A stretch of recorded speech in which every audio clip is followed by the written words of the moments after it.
ভালোবাসার মানুষ, কাছের মানুষ যখন দূরে চলে যায়, নানাবিধ জ্বালা যন্ত্রণায় যখন ভুগতে হয়, তখন চিন্তা করো কি যে কিভাবে, কোন তন্ত্রোক্ত প্রয়োগে, কোন মন্ত্রশক্তির প্রয়োগে যদি আমি আবারও তার মনে সেই জায়গা করতে পারতাম।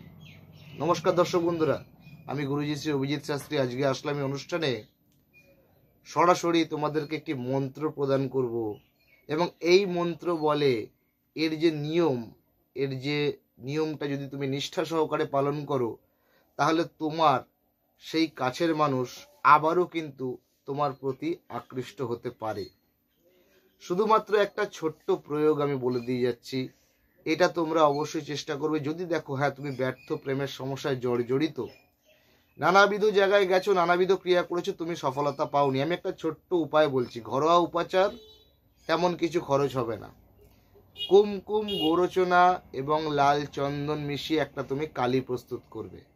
কি বার করবে? যে কোনো শুক্রবার দিবাকালে স্নান করে শুদ্ধ বস্ত্রে উত্তর দিকে মুখ করে বসবে, একটা ভোজপত্র নিয়ে নেবে, আর কুমকুম, গোরচনা এবং লাল চন্দন দিয়ে মিশিয়ে একটা কালি প্রস্তুত করবে।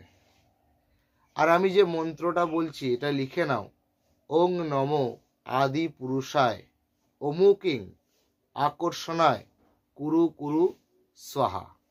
ওং নমো আদি পুরুষায় অমুকিং আকর্ষণায় কুরু কুরু স্বাহা। এই মন্ত্রটা অনামিকা আঙুল মানে বুঝতে পারছো, কনিষ্ঠার উপরে যেটা অনামিকা আঙুল দিয়ে ওই কালিটা অনামিকা আঙুল দিয়েই নেবে, এবং মন্ত্রটাকে সুন্দর করে ওই ভোজপত্রের মধ্যে লিখবে।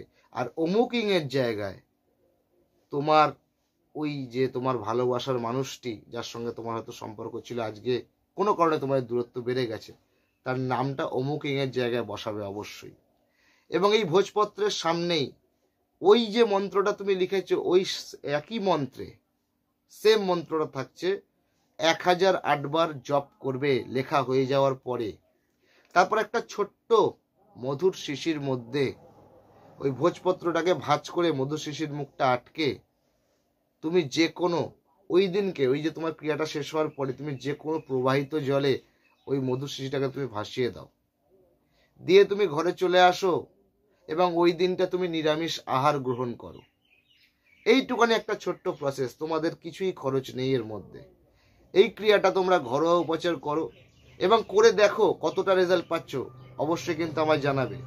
দেখো, তন্ত্র মতে, জ্যোতিষ মতে তো রেমেডি অনেক কিছুই আছে, সেখানে করতে গেলে হয়তো অনেক অর্থের প্রয়োজন, কিন্তু এই যে উপাচারটা কম খরচে ঘরে বসে তুমি নিজে একবার চেষ্টা করে দেখতে পারবে।